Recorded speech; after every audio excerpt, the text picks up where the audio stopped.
Good morning, sir. Thank you so much for being here on a Sunday morning. And I'm really privileged and honored to be presenting Dr. Boramani's customized small incision cataract surgery. So as you can see, surgically induced astigmatism can be used by us to convert to surgically corrected astigmatism. So in this patient with 0.13 preoperative astigmatism, there was a final astigmatism of only 0.17 diopters. The corneal topography has been done for documentation and to prove that the astigmatism was minimal. In this patient of 2 diopters of preoperative astigmatism, the final astigmatism was only 0.43 diopters because of his customized incision. So what are the factors? What is the algorithm that Dr. Boramani has developed and follows?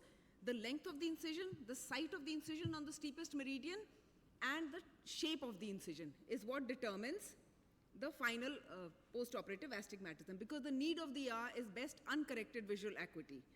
And as you can see, although there may be keratometric and corneal topography astigmatism, if it is minimal, the patient does not require any correction.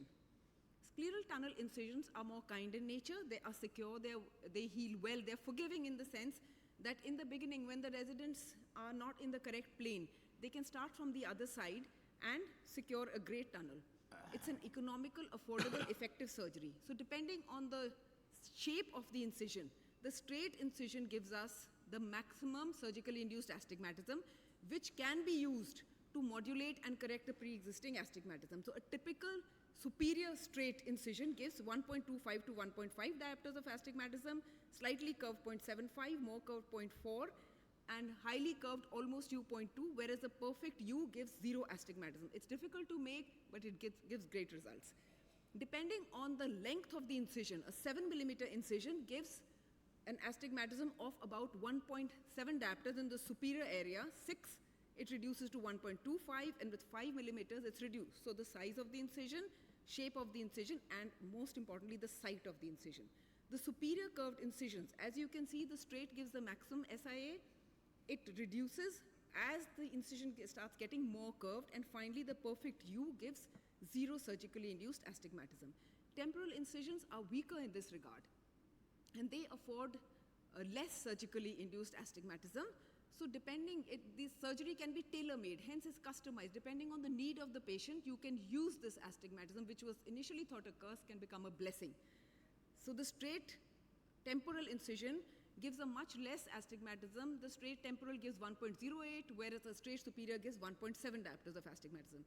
Straight 6 millimeters, 0.53, and 5 millimeters gives less astigmatism. Temporal curved are even less. So with a minimally curved, you get 0.26 diopters, and with the frown, you get 0.2 diopters of astigmatism. Depending on the incision type, supratemporal straight gives 0.6 diopters of astigmatism, and a supratemporal frown gives half of that, about 0.3 diopters. Supranasal is more difficult to make, but may be required in certain cases, yields excellent results, 0.47 diopters. So in case the steep meridian is 140, the incision, as you can see, must be centered on the straight meridian. Depending on how much correction you need, the shape of the incision, so maximum correction with the straight incision and maximum with a longer incision. This is the area that we have to make the incision, the left eye and the right eye. And these are available SIA calculators online. There are various ones. So Dr. Boramani's work over decades has shown that the final results give minimal surgically corrected astigmatism. And the pre and post of corneal topography, you can see that if it is minimal, you can curve the incision more, so as you can keep the minimal astigmatism, and the steep meridian should be the center of the incision in these patients. This is one patient with special mention, an optometrist mother who had 3.5 diopters of preoperative astigmatism in both eyes.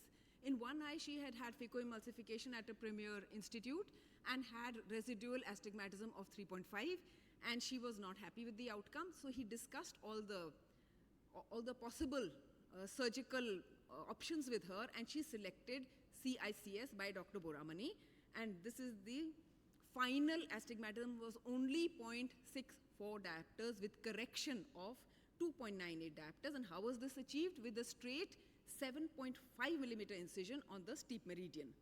Another case with high astigmatism, 3.3, you can see that a straight incision has been used to give final minimal surgically induced astigmatism, maximum surgical correction of astigmatism. This is another patient. So the moment it crosses one diopter, then a straight incision is given on the steepest meridian for best results. And as you can see, the post-operative refraction, there is no acceptance of glasses. The patient is happy, surgeon is happy, and ISMS-ICS is happy. So all these examples that are shown, the moment it goes above one diopter, sir goes for the straight incision. So we should start saying surgically corrected astigmatism instead of surgically induced astigmatism now. And this is the reference making and axis marking, which is done with the patient in the sitting position, sitting up, so the effect of gravity is not there. And now you can see that the 39 meridian and 70 meridian is, with the marker, the incision is being planned and given. The measurement will be done. In one of them, we require a straight incision, and the one on the left-hand side at 70 degrees, you require the curved incision. So it's always better to mark, to measure, and to deliver the best results for the patient. A straight incision on this side is required and a frown on that one because less correction is required. And this data has been published in the prestigious Indian Journal of Ophthalmology. There is a margin of error of 1 diopter because over or under correction by 0.5 is still acceptable to the patient and gives great results. With customized tunnel engineering, we can remove our tunnel vision to say that SICS is not a superior surgery, and it's possible to wipe out or utilize the astigmatism to minimize the stigma of astigmatism. Thank you so much, sir.